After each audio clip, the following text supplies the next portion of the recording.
할렐루야. 주의 이름을 찬양합니다. 선포된 말씀이 여러분 각 사람에게 꼭 필요한 은혜가 될 줄로 믿습니다. 오늘 말씀의 제목은 갇히지 않는 생명의 말씀이라는 제목이고, 그 첫 번째 시간으로 시기로 닫힌 세상입니다. 이게 시리즈로 이제 3편이 나가는 이유는 원래 한 편인데 여러분을 위해서 설교를 짧게 하려고 이제 시기로 닫힌 세상인데 원래 하려면 이게 이제 한 편이에요. 근데 하다 보면 또 똑같아져서 여러분이 기도를 좀 많이 해주세요. 길어지지 않도록. 저도 노력은 많이 합니다. 한번 옆 사람한테 인사하세요. 가을입니다. 사랑하겠습니다. 시기하지 않을게요. 저 오늘 시기에 대한 이야기를 하려고 합니다. 오늘 본문 사도행전 5장은 제가 지금 연속으로 강의를 하고 있는데, 교회 본질이 뭐냐, 이게 세상이 대적하고 핍박하는 그 초대교회 상황에서 그 속에서 어떻게 교회 본질이 드러나는가, 사명을 어떻게 감당하는가, 그런 문제를 다루고 있고, 오늘 본문은 이제 대제사장들과 사두개인들이 지금 사도들을 잡아서 가둔 거예요. 그 이유가 17절인가요? 그럼 뭐라고 나왔어요? 이유가 뭐예요? 17절 한번 같이 읽어볼까요? 대제사장과 그와 함께 있는 사람, 즉 사두개인의 당파가 다 마음에 시기가 가득하여 일어나서 18절에 뭐예요? 어떻게 했어요?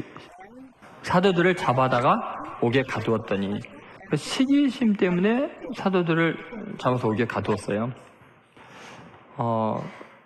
그럼 이게 무슨 문제가 생기냐면, 사도들은 지금 하나님의 말씀을 땅끝까지 증거해야 되는, 하나님의 말씀을 전파해야 되는 사명이 있는데, 시기심 때문에 하나님의 뜻이 좌절될 위기에 놓이게 돼요. 그죠? 그래서 하나님께서 극단의 조치를 취해서 이들을 풀어주는데, 19절, 20절 한번 같이 읽어보겠습니다.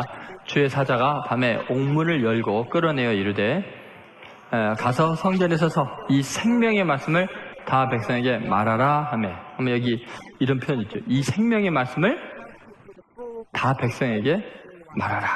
하나님은 지금 이 생명의 말씀을 전파하기를 원하는데, 대제사장과 사두개인이 종교의 지도자들, 그 당시에 가장 상위 그룹입니다. 정치 권력을 다투고 있는 사람들이죠. 이 사두개파가 최고의 권력층들인데, 로마의 황제에게 뇌물을 바치고 돈을 바쳐서 이 직분을 얻었고, 그래서 종교와 정치에 모든 권한을 쥐고 있는 사람들이 이 사두개인들이고, 사두개인 중에서 이제 제사장이 나온 거죠. 근데 이 사두개인들은요, 현실의 권력을 모든 걸 쥐고 있기 때문에 이 세상 밖에는 뭐 바랄 게 없어요. 내세가 있는 거 원치도 않고 믿지도 않아요. 신기하게 제사장들인데 내세를 안 믿어요. 부활을 안 믿어요. 신기하죠? 그러면서 모세 오경만 성경으로 인정을 해요. 예언서나 이런 것들은 권력층과 그런 거에 대한 이제 정의를 외치고 비판하니까 인정을 안 해요. 모세 오경만 딱 이제, 모세 오경은 주로 제사제도, 제사장에 대한 이야기가 많으니까 아마 그런 것 같아요. 그러면 최고의 권력층이 종교와 정치의 권한을 다 주고 있으면서도 시기를 하는 거예요. 아니, 가난하고 별 볼 일 없는 어부들, 세리들, 이런 사람들이 기적을 일으키고 복음을 전하니까 사람들이 다 몰려오는 거예요. 무리가 몰려오는 걸 보고 자기네들이 최고의 정치인들이고 종교 지도자인데 인기가 그쪽으로 쏠리는 걸 보니까 못 견뎌서 결국은 시기심 때문에 잡아 가두는 이런 일이 일어납니다. 또 여러분, 시기심이라는 게요, 내가 다 갖췄다고 안 생기는 게 아니에요. 근데 시기심이 이제 생기기 시작하면 무슨 일이 생기냐면, 죄 중에서 다른 죄들은 이제 죄를 짓는 사람이 어느 정도 즐기고 누리는 게 있는데, 시기심은 죄 짓는 사람이 아무것도 누리지 못해, 즐기지를 못하고, 그 시기심 때문에 제일 먼저 자기부터 괴롭고요, 고통을 겪게 돼요. 그래서 시기심은 창질과 같아서 그 마음을 썩게 해요. 병들게 해요. 그런데 더 심각한 거는 자기만 그렇게 되는 게 아니라, 시기심이 한번 누군가에게 생기시면 그가 속한 공동체 전체가 파괴가 돼요. 그래서 죄 중에서 죄로 느껴지지 않는 죄이면서 죄인이나 그 주변의 사람들을 가장 고통스럽게 하는 것이 이 시기, 질투예요. 시기하고 질투하는 사람들은요, 다 정당한 이유를 가지고 있어요. 그러니까 죄책감을 전혀 안 느껴요. 그러면서도 가장 큰 해악을 자신과 남에게 끼치는 게 시기, 질투죠. 그래서 하나님께서는 이 세상에 만연해 있는, 그리고 사탄의 가장 좋은 도구 중에 하나인 이 시기, 질투를 통해서 교회를 핍박하고 있는데, 그것을 어떻게 극복할 수 있는지, 그리고 그 시기, 질투가 얼마나 무서운지를 오늘 본문을 통해서 우리에게 알려주고 계시죠. 첫 번째, 시기, 질투의 그 심각성은 뭔가? 그것은 시기는 자신의 미래를 닫는다. 다음 따라서 시기는 자신의 미래를 닫는다. 여러분, 원래 이 제사장들이 하는 일은 백성들의 죄를 사해주고 또 하나님을 예배하고 찬양을 하고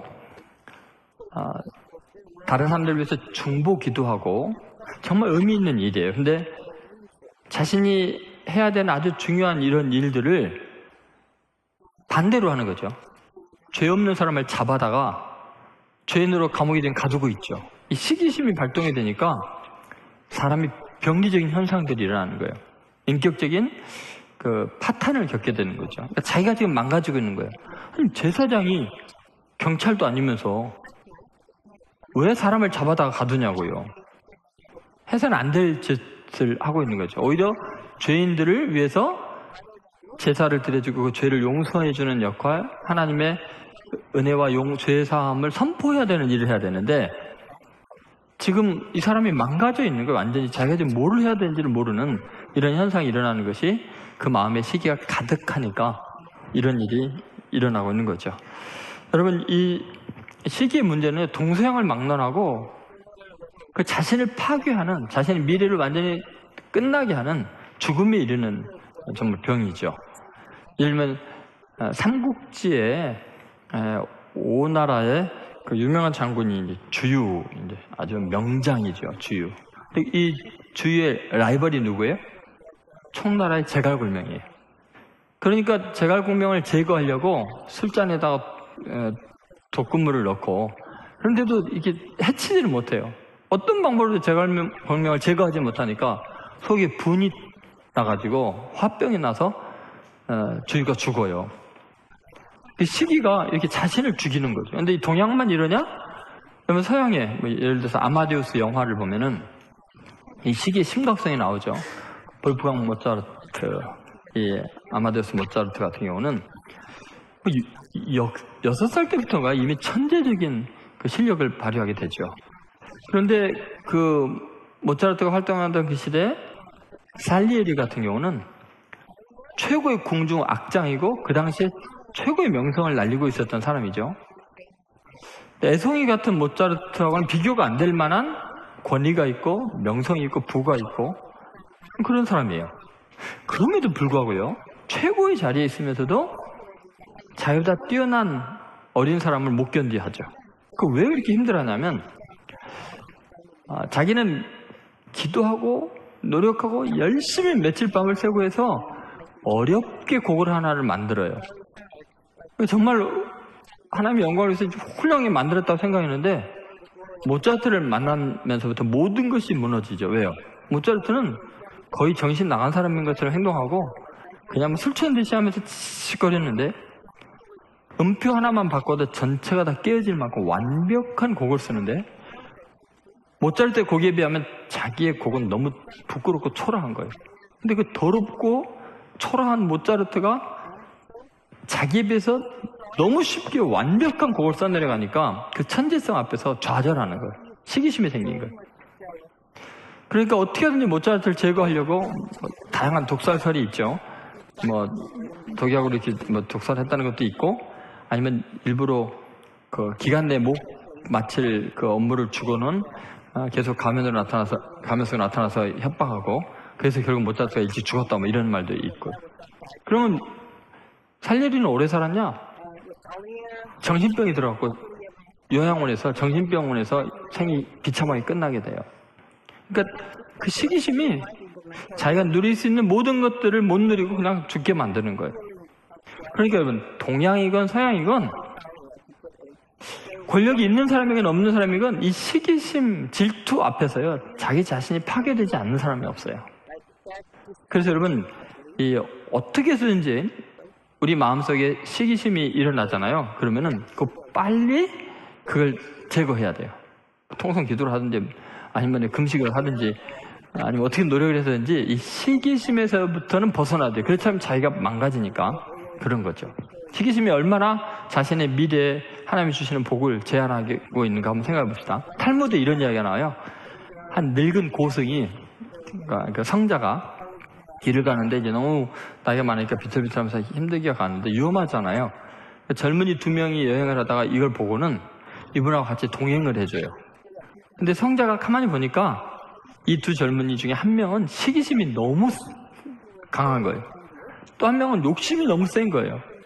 그럼에도 불구하고 이제 자기와 동행해 주니까 고마워서 이제 도착해서 이제 밤이 이제 되니까 이렇게 이야기했어요. 너무 고맙다. 그래서 내가 자네들의 한 가지 소원을 어떤 것인지 들어주겠다. 근데 단 먼저 소원을 말하는 사람에게 그 소원을 들어줄 거고 말하지 않고 있는 다른 사람에게는 앞에 사람이 말한 것의 2배를 줄 거다. 그 사람들이 자기 소원 이야기했을까요? 안 했을까요? 결국 안 했대요. 한 사람은 욕심이 많아서 내가 2배를 받아야지 하고 말 안 하고, 한 사람은 시기심 때문에 저놈이 2배 받으면 안 되지, 내가 말하면 2배 받을 텐데, 결국은 아무 소원도 말 안 하고 끝났다는 거예요. 여러분, 시기심은 우리 자신이 하나님께로부터 받은 놀라운 은혜와 그 복을 다 쓸모없게 만드는 거예요. 지금 제사장 사두개인 충분히 행복하고 충분히 권세를 누리고 있고 충분히 백성들이 두려워하고 존경하는 대상인데도, 아니 그 별볼일 없는 사도들이, 그 어부들이, 세리들이 그렇게 뭐 좀 인기 있다고 해서 그걸 갖다가 못 견뎌가지고 기어이 일을 저지르고야 말지 않습니까? 그래서 여러분, 우리가 꼭 잊지 않아야 될 것은 이 시기에서 벗어나지 않으면 내가 망가진다. 이걸 꼭 기억해야 돼요. 예를 들면 모세가 힘있고 능력이 있을 때 그의 누인 미디암과 아론이 시기하죠. 그리고 하나님께서 그 시기심 때문에 나병이 들게 하죠. 가인과 아벨도 그렇죠. 가인 큰아들이 인류의 최초의 사람의 몸에서 태어난 사람이에요. 그런데 동생에 대한 시기심 때문에 동생 돌로 쳐 죽이고 영원히 살인자로 낙인 찍혀서 유리방황하게 되죠. 여러분, 생각해보면 그 야곱과 에서도 그렇죠. 야곱이 형 에서의 장자권 축복권 시기하죠. 둘이 죽도록 싸우죠. 그 다음에 야곱의 부인 레아와 라헬 같은 경우도 마찬가지죠. 분명히 하나님이 주신 특별한 복들이 있는데도 불구하고 상대편에 대한 시기 때문에 결코 행복하지가 못합니다. 자, 예를 들어서 야고보서 3장 14절 15절 말씀 한번 보겠습니다. 야고보서 3장 14절 15절 같이 읽겠습니다. 그러나 너희 마음속에 독한 시기와 다툼이 있으면 자랑하지 말라. 진리를 거슬러 거짓말하지 말라. 이러한 지혜는 위로부터 내려온 것이 아니요 땅 위의 것이요 정욕의 것이요 귀신의 것이니. 여러분, 그 시기 질투는 절대 하나님이 주신 게 아니에요. 이거는 땅 위의 것이고 정욕의 것이고, 그 다음에 심각한 말이 뭐예요? 귀신의 것이다 그랬어요. 그러면 여러분 마음속에 시기와 질투가 있는 그 순간에 여러분은 귀신에게 사로잡혀 있는 거예요. 아유, 목사님 저 크리스찬인데요, 나 예수 믿는데요. 시기와 질투는 성령님이 주신 게 아니에요. 그런데 여러분, 그걸 안 믿으면 어떻게 되냐 하면 잘 보세요. 사울이라는 사람을 해보세요. 이스라엘 왕이었다는. 다윗 보자 시기 질투가 나죠. 그냥 악령이 들려가지고 놉당의 제사장 85명과 그 모든 가족들을 다 몰살시키잖아요. 이게 제정신으로 할 일입니까? 이스라엘의 왕이 하나님의 제사장들을, 그 마을 전체를 다 죽이는 게 말이 되냐고요. 왜 그래요? 그건 땅의 것이고 이것은 정욕의 것이고 귀신의 것, 마귀의 것이니까 그래요. 그래서 C.S. 루이스가 이런 말을 했어요. 마귀가 가장 조종하기 쉬운 존재는 마귀의 존재를 믿지 않는 사람들이다. 인간을 타락시키는 사탄의 강력한 무기는 바로 비교의식이다 그랬어요. 결국은 사울 왕이 다윗과 비교하다 보니까 다윗은 만만이라고 자기는 천천히라고 그러니까 그 시기심이 생겨가지고 결국은 악령이 들어서 마귀의 조종을 당하고 그렇게 이루어질 수 없는 일이 일어나는 거죠. 그러니까 여러분은 어때요? 자기 자신을 한번 생각해보세요. 나는 시기심이 없는 사람입니다. 그렇게 이야기하는 사람이 있어요? 물론 이제 시기심이 좀 많은 사람도 제 눈에 보여요. 여러분이 그 교회 활동하는 거 보면 시기심이 좀 지나치다. 그런 사람도 보이고요. 어떤 사람이 시기심이 없는 것 같아도요. 은근히 있어요. 어떤 항목에 따라서 달라요. 시기심이. 예를 들어 이 시기심이 얼마나 인생을 불행하게 하는가. 이것만 벗어나면 참 행복할 수 있는데 라는 경우가 참 많은 게 야곱의 부인이 두 명이죠. 레아와 일단 그 정실 부인이 레아와 라헬이 있었죠. 근데 여러분 야곱이 누구를 사랑했어요? 라헬을 사랑했어요. 근데 레아는 남편에게 사랑을 받지 못하는 여자였지만 건강했어요. 애를 잘 낳았어요. 그런데 라헬은 남편은 사랑을 받지만 이게 너무 아름다운 모습이었는지 모르겠지만 너무 호리호리해서 그런지 모르겠지만 아기를 못 낳는 거예요. 그럼 여러분은 어때요? 누가 누구를 시기할 것 같아요? 레아는 알력이 좀 흐릿하고 외모가 못생겼고 남편이 거들떠도 안 보고 라헬은 아주 아름답지만 애를 못 낳았어요. 자, 누가 누구를 시기할 것 같아요? 예? 생각이 없어요? 여러분이 지금 제가 이런 질문을 할 때는 뭔가 함정이 있겠지 하고 대답을 안 하는 거죠. 근데 여러분 마음속에 뭐예요? 레아가 라헬을 시기할 것 같죠. 그런데 제가 성경을 쭉 읽으면서요 너무 놀란 게 창세기 30장 1절을 읽으면서 아주 의외였어요. 자, 한번 같이 읽어보겠습니다. 라헬이 자기가 야곱에게서 아들을 낳지 못함을 보고 그의 언니를 시기하여 야곱에게 이르되 내게 자식을 낳게 하라. 그렇지 않으면 내가 죽겠노라. 여러분 잘 보면요 라헬이 레아를 시기해요. 아주 그냥 절세 미인이 남편에게 사랑받지 못하는 못생긴 여자를 시기를 해요.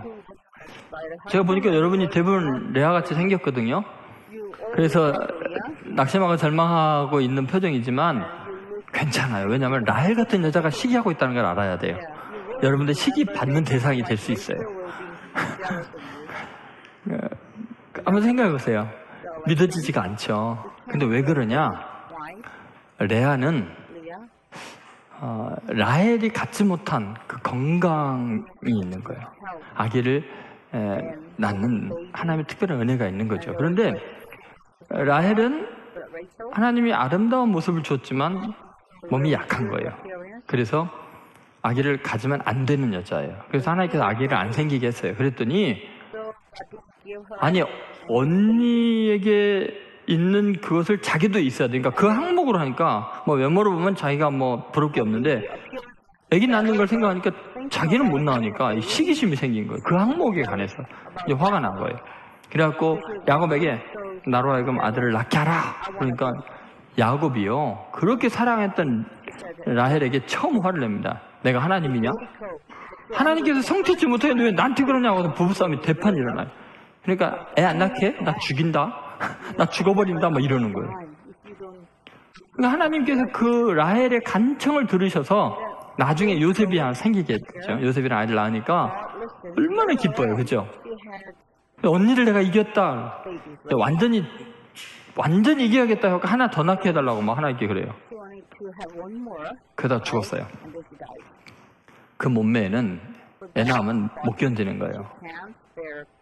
그가 결핍으로 갖고 있는 안 되는 것이 그 얘기는 은혜였어요. 그런데 다른 사람에게 있는 것까지 다 자기가 뺏어서 1등하려고 시기하다 보니까 시기가 자기를 죽게 한 거예요. 여러분은 보세요. 여러분은 아주 건강하고 그래서 약간 못생겼지만 애도 잘 낳고 그런 레아가 되기를 원하세요? 아니면 아주 예쁘고 짧게 살다가 딱 죽기를 원하세요?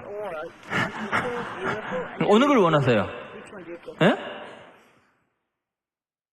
욕심 부리지 말고 두 개를 다 갖출 수는 없어요. 그럼 여러분 보세요. 하나가 있으면 감사하면서 행복하게 살면 라헬도 오래 살았을 거예요. 그죠? 그런데 인간이요, 이 시기심이 생기면요, 자기가 다 갖추고 있는 그거에 대해서는 생각지도 않고 감사하지도 않고 남이 나보다 나은 한 가지 면 때문에 그것마저 그 사람에게서 시기심을 느낀다니까요.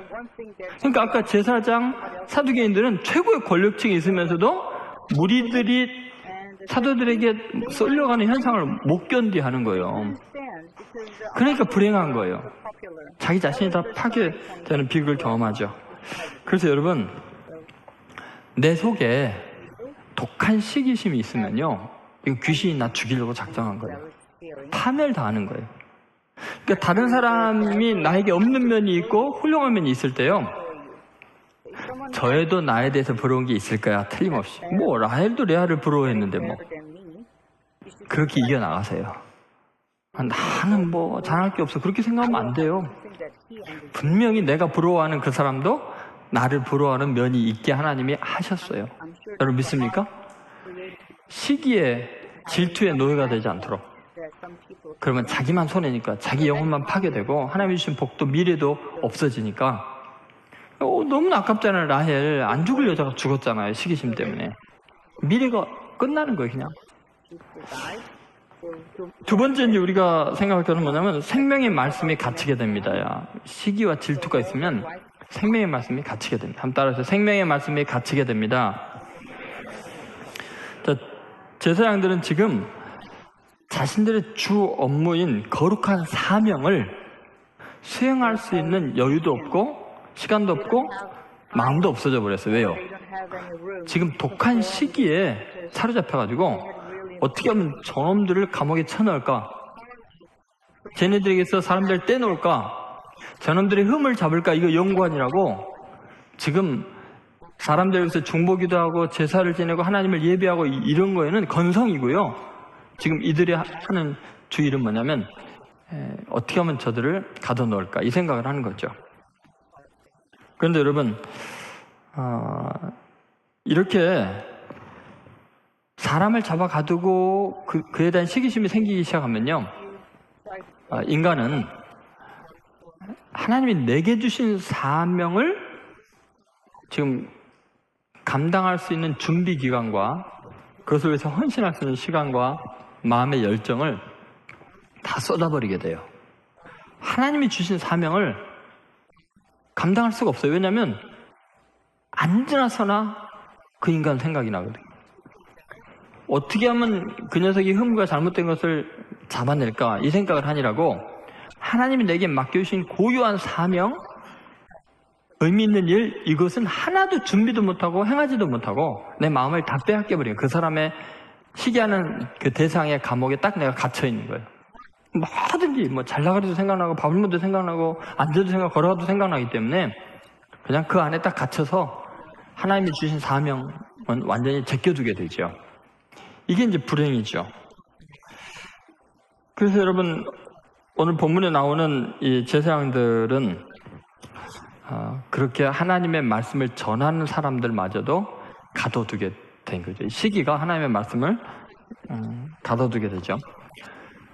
여러분, 한국 교회가 지금 이 시대에는요, 우리 대한민국 역사상 유례가 없을 만큼 그 왕따를 당합니다. 시기의 대상이 되어 있습니다. 그럼 왜 그랬냐? 한 근 50년 동안에 기독교가 엄청나게 성장을 했고, 그리고 정치, 경제, 문화 각 분야에서 기독교인이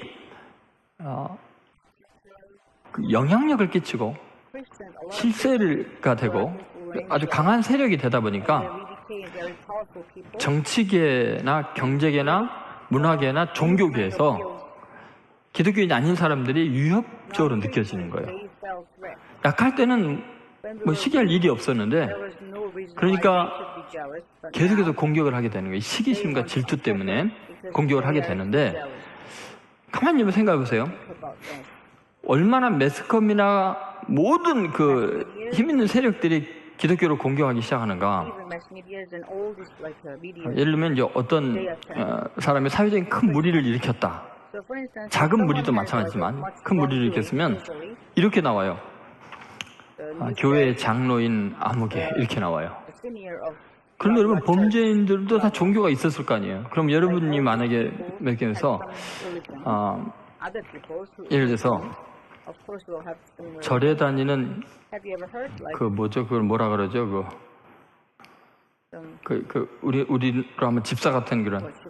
갑자기 그 단어를 잊어버렸어요. 아까 알았는데 예를 들어서 뭐 장로인 이런 거에 해당하는 그런 어떤 뭐 절에 다니는 사람, 뭐 비구니 여자성이고. 갑자기 이름이 뭐라 그래요? 몰라요 다? 도움이 안 돼. 그래서 보살.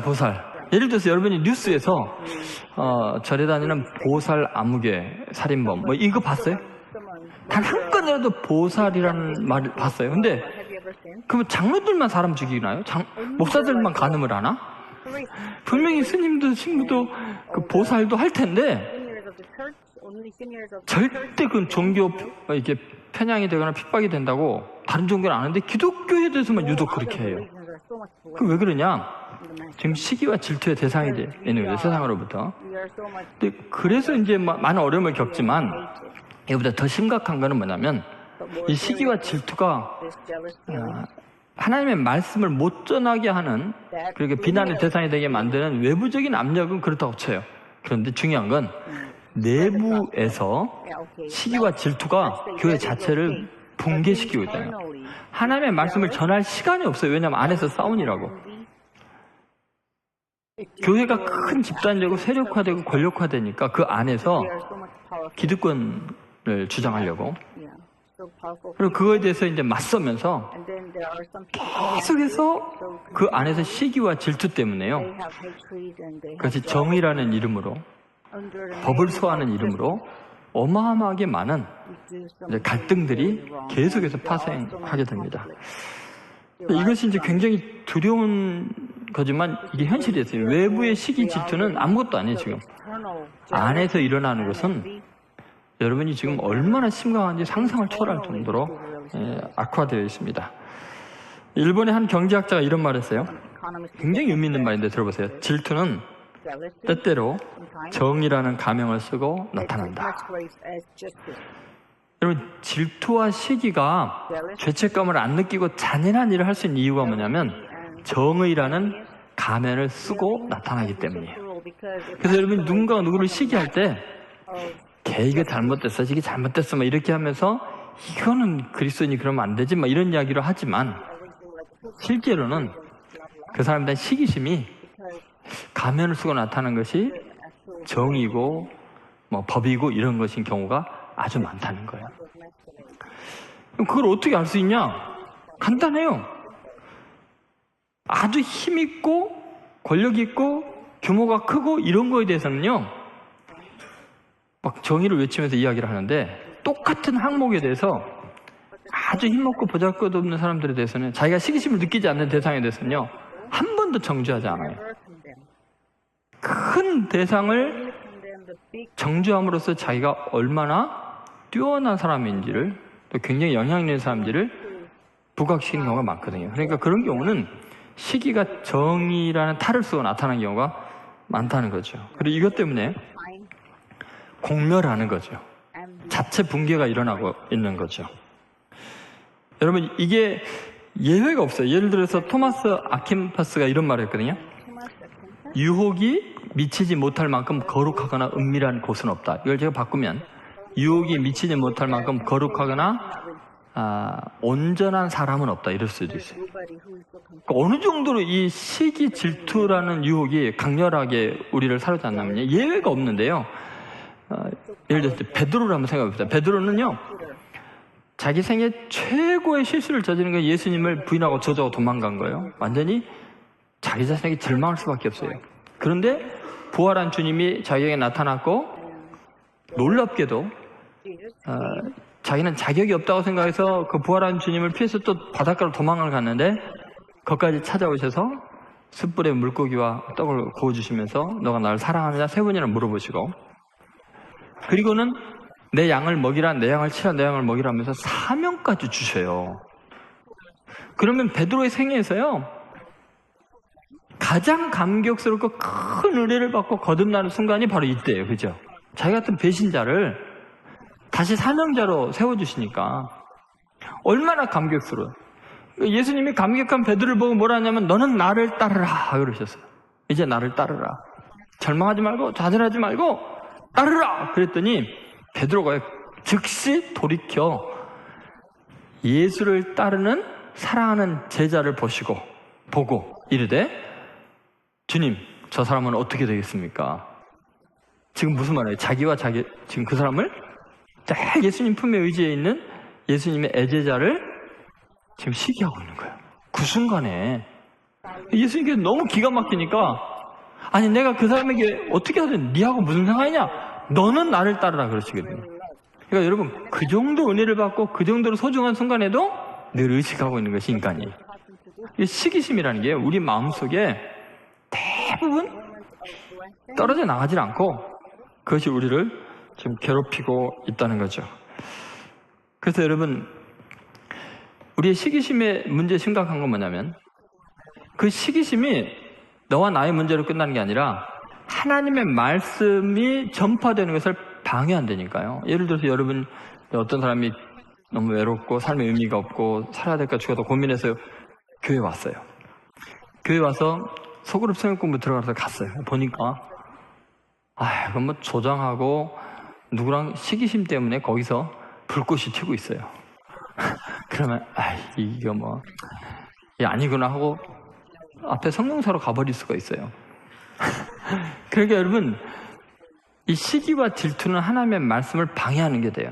지금 제사장과 사두개인들이 하나님의 말씀을 방해하고 하나님이 주신 사명을 다 잃어버리는 엄청난 죄를 저지르는 것이 바로 이렇게 시기 질투의 문제예요. 그러니까 여러분이 지금 뭐 임원 활동을 하든 아니면 교회 지금 생활을 하든요, 그것이 목사이건 장로이건 간에 상관없이요, 시기 질투가 딱 들어가는 순간부터요 그 사람은 하나님의 말씀을 방해하고 자기에게 준 사명을 다 쏟아버리는 어마어마한 실수를 저지르고 있다는 것을 잊지 않아야 돼요.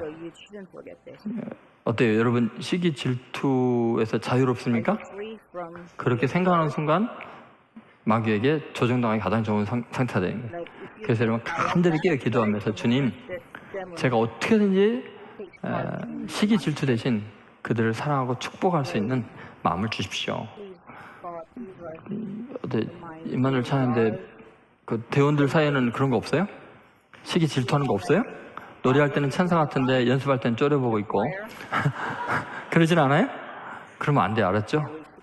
하나님의 말씀이 막히니까. 임원들도 마찬가지고요. 자, 세 번째 우리가 생각할 것은, 자, 시기는 하나님을 대적하게 만든다. 한번 따라서 시기는 하나님을 대적하게 만든다. 그러면 이제 이게 굉장히 심각한 상태에 이르게 됩니다. 이게 얼마나 심각한가 한번 생각해 보세요. 지금 제사장들과 사두개인들은 하나님의 일을 하는 사람들이에요. 그죠? 제사장, 하나님 일을 하는 사람이죠. 사두개인들 정치 지도자들, 종교 지도자들이에요. 그런데 이 사람들은요, 지금 하나님의 복음을 전하는 사도들을 잡아서 가두어갖고 못 전하게 하고 있어요. 그럼 지금 하나님의 나라의 방해꾼이 되어 있는 거예요. 근데 왜 하나님의 일을 하는 사람들이 하나님 나라의 방해꾼이 되냐? 하나님의 입장에서 하나님의 일을 생각하는 게 아니라 자기 입지를 생각하니까 그래요. 저 사람들이 저렇게 쓰임받아 버리면 사람들이 나에 대해 관심이 없어지는데, 내 존재감이 없어지는데, 그러니까 하나님의 일을 생각하는 게 아니라 자기 우상화의 그 혈안이 되어 있는 사람은 반드시 하나님을 대적하게 됐어요.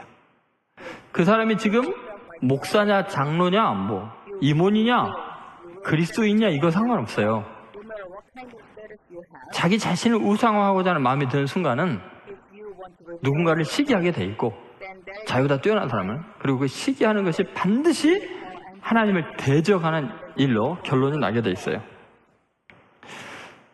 여러분, 이것이 얼마나 심각한 문제냐면요, 실제로 끊임없이 시기하는 사람들은 하나님의 말씀이 전파되는 걸 방해하고 비방하는 일을 하게 되는데, 예를 들면 사도행전 13장 45절에 보면은 이런 표현이 나옵니다. 한번 같이 읽겠습니다. 유대인들이 그 무리를 보고 시기가 가득하여 바울이 말한 것을 반박하고 비방하거늘. 여러분, 유대인들은 하나님을 믿는 사람들이고 지금 율법을 수호하기 위해서 열례를 사람들이거든요. 근데 그들이 그 무리들을 보고 시기가 가득했다 했어요. 무슨 무리냐? 사도 바울의 기적을 보고 사도 바울의 말씀을 들으려고 많은 무리들이 사도 바울을 따르니까 시기가 가득해서 하는 짓이 뭐예요? 바울이 말한 것, 이거 뭐예요? 복음이죠. 하나님의 말씀을 전하고 있죠. 그 말한 것을 뭐예요? 반박하고 비방하고. 그러니까 여러분, 이 시기심이 어떤 현상이 일어나냐면 하나님의 말씀이 선포되는 것을 방해해요. 이미 선포가 되면 그걸 이거는 뭐 너무 세속화된 게 아니야? 이 말씀이 좀 복음적이지 않은 게 아니야? 뭐 이러면서 비방하고 그걸 갖다가 받아들이지 못하도록 하는 일을 하게 돼요. 근데 유대인들은 하나님의 말씀을 오히려 전파해야 되는 사람들인데 이런 일을 이루는 거죠. 그럼 이게 결론으로 어떻게 가느냐? 이 시기는 반드시 예수님을 넘겨주게 돼요. 하나님을 대적하고 예수님을 죽이게 만들죠. 자, 마태복음 27장 18절에 이런 편이 나옵니다. 자, 같이 읽겠습니다. 이는 그가 그들의 시기로 예수를 넘겨준 줄 알미더라. 지금 빌라도 입장에서 대제사장과 서기관들과 장로들이 예수를 자기가 넘겨주거든요. 이해가 안 되는 게 예수는 죄가 없는데 더구나 하나님의 아들이라고 하는데 왜 넘겨주냐? 빌라도가 분석한 그 현상은 뭐냐? 그들의 시기로. 이렇게 하나님의 일을 하는 사람들이 시기에 사로잡히면 예수까지 넘겨준다니까요. 이방인들에게. 이것이 얼마나 심각한 문제인가 한번 생각해 보세요. 사울 왕이 다윗에 대한 시기심이 생겼잖아요. 민족을 구원한 영웅인데 그런데도 불구하고 시기심이 발동하니까 악신이 들어가가지고 결국은 해서는 안 될 못된 짓들을 하고야 말잖아요. 이것이 이제 굉장히 심각한 문제인데 아까 말했듯이 제사장 85명과 그 온 가족, 놋당의 모든 사람들 다 죽일 만큼 하나님의 제사장들을 죽일 만큼 하나님을 대적하는 그런 일들이 발생하게 됩니다. 자, 도스토옙스키의 그 소설 중에 까라마조프가의 형제들 그 책이 있죠. 거기에 보면은 이 대신문관 이야기 나옵니다. 여기 배경은 16세기 스페인의 세빌리아 지방인데요. 거기에 추기경이 대신문관으로 이제 오게 됩니다. 그래서 수백 명의 사람들을 이단이란 죄를 씌워서 화형시킵니다. 그 다음날 예수님이 그 자리에 나타나셨어요. 찾아오셨어요. 근데 사람들이 예수님인지 다 알아봤어요. 예수님을 따르고 말씀을 들으려고 하니까 이 대신문관이 예수님을 체포해서 구금했어요. 그리고 예수님을 윽박지릅니다. 그 내용이 이런 내용이었어요. 1500년 동안 당신의 가르침은 먹히지 않았다. 광야에서 기적과 신비의 권위를 요구하는 악마의 유혹을 모두 거부하고 신앙의 자유를 선택했지만 누가 그런 삶을 살 수 있느냐? 그 광야에서 요구한 게 뭐냐면 굶주린 사람들에게 돌이 떡이 되게 하는 거죠. 그 다음에 성전에서 뛰어내려도 다치지 않는 신비한 존재가 되고 온 천하 만물과 그 영광을 다 누리게 되는 권위를 갖게 해주는 거겠죠. 근데 예수님은 그걸 다 거절했어요. 그리고 십자가를 선택해요. 정말 굶주린 백성들은 배불리 먹기를 원하는데 우리 천주교가 자선사업을 통해서 그들을 먹였고 사실 일반 평민들은 신비한 존재를 정말 거룩한 존재를 원하는데 우리 천주교는 신비감이 있다는 거예요. 교황이. 그런데 예수님은 그러지 않았다는 거예요. 예를 들어서 예수님은 돌이 떡이 되게 하라고 요청하는 그 마귀를 거절한 것처럼 오병이의 기적을 체험한 사람들이 더 기적을 베풀어 달라고 하는데 내 살과 내 피를 먹고 마시라고 그런 소리를 해버렸거든요. 그러니까 다 떠나가 버렸죠. 신비한 삶을 사는 게 아니라 갈릴리 해변을 거닐면서 어부들과 세리와 죄인들의 친구가 되셨어요. 전혀 이질감이 안 느껴지고 그들과 동화되셔서 그들의 친구로 사신 것이 바리새인과 서기관들이 보기에는 그 종교적인 신성을 모독하는 게 되고 신비감을 잃어버리게 하는 그런 행위였죠. 그래서 십자가에 못 박아 죽이려고 했죠. 권위를 다 내려놓으시고 벌거벗긴 채 나무에 매달려 죽임을 당할 만큼. 그러니까 이 추기경이 대신문관이 하는 말은 뭐냐면 그래가지고 누가 하나님을 믿겠냐는 거야. 당신같이 그 모습으로. 당신은 실패자다.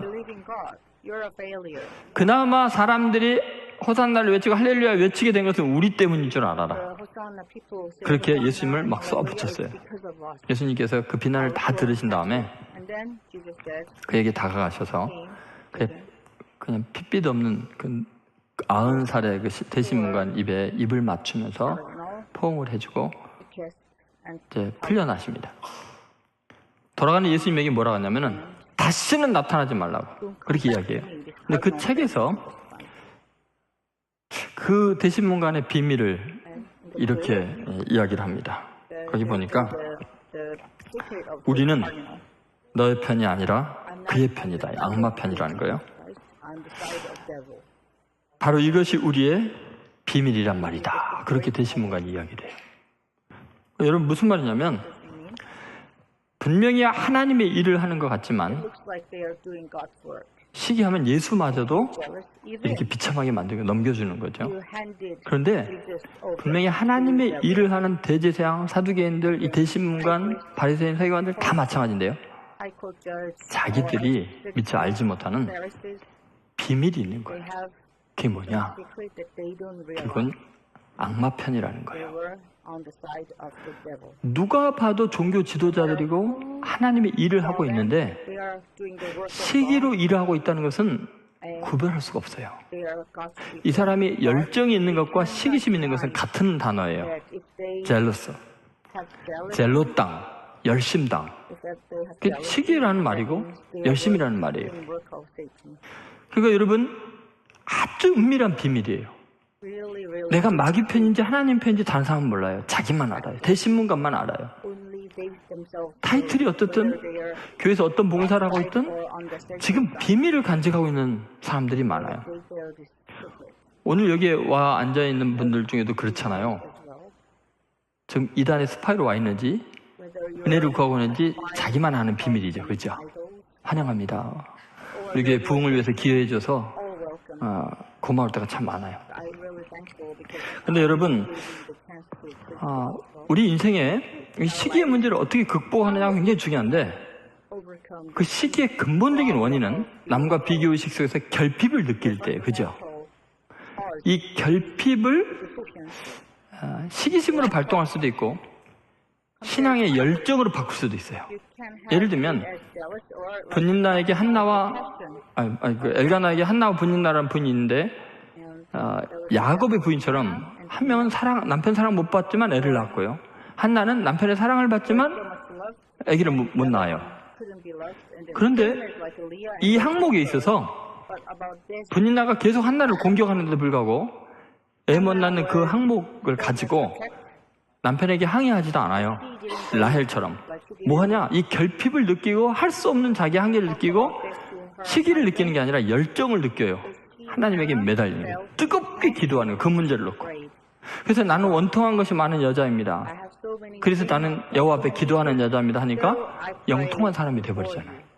그가 그렇게 해서 응답으로 낳은 아이가 사무엘이고 이스라엘 역사를 바꾸는 그 시대를 하나님 앞으로 돌이키게 하는 위대한 영웅이 되죠. 다윗을 왕으로 임명하는 사람이 되고요.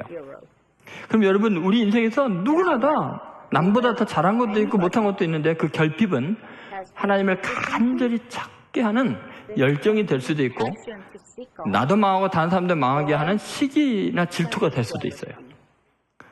그래서 여러분 이 시대에 지금 가장 필요한 거 한국 교회 상황, 이 민족의 각 부분에서의 지금 절실한 게 뭐냐면 시기와 질투의 힘으로 열정내서 다 망가지는 게 아니라 정말 뜨거운 열정으로 하나님께 기도하면서 그 부족함 때문에 오히려 거룩해지고 하나님의 사람을 쓰임받는 놀라운 일을 이루어야 되겠죠. 저는 여러분이 오늘 이 말씀을 통해서 우리는 누구나 다 시기를 느낄 수밖에 없는 사람이지만 그 시기와 질투 대신 뜨거운 열정으로 하나님을 사모하고 부족한 것은 기도하고 주신 것은 교만하지 않고 하나님께 감사하면서 이 시대를 치유하는 능력 있는 그리스도인들이 되시기를 주의 이름으로 소원합니다. 기도하겠습니다. 오늘 말씀을 붙들고 하나님 앞에 결단에 기도하시기 바랍니다. 하나님, 다시 제 자신을 돌이켜보기를 원합니다. 주님, 어쩌면 내 속에 있는 시기가 내 앞날을 막고 있는지 모르겠습니다. 어쩌면 내 몸과 마음이 이렇게 아프고 힘든 것이 시기 때문인지 모르겠습니다. 주님, 도와주십시오. 주님, 어떻게 하면 이 시기에서 벗어날 수 있겠습니까? 부족함 때문에 시기가 생기는 게 아니라 열정이 생기도록 하나님을 향해서 뜨겁게 기도하게 해주십시오. 주님, 하나님을 대적하는 엄청난 죄악에 빠지지 않도록 우리를 하여금 그리스도의 보혈로 모든 시기심의 마음을 씻어 주시옵소서. 그리고 하나님, 이 한국 교회가 지금 너무 크게 병들어 있습니다. 시기심이 완전히 사로잡혔고 어둠의 종로로 사는 경우가 많습니다. 자체가 붕괴될 위기에 있습니다. 주님, 우리를 불쌍히 여기셔서 이 시기와 질투로부터 구원하여 주시고 모든 교권과 물질과 명예를 내려놓고 오직 주의 복음, 생명의 말씀을 전하는데 다시 한번 헌신하는 교육자들과 또 항존직들 그리고 그리스도인들이 되도록 은혜 베풀어 주옵소서. 같이 한번 통성으로 기도하겠습니다. 하나님 아버지, 오늘 정말 주님 앞에서 우리가 어떠한 죄를 짓고 있는지 얼마나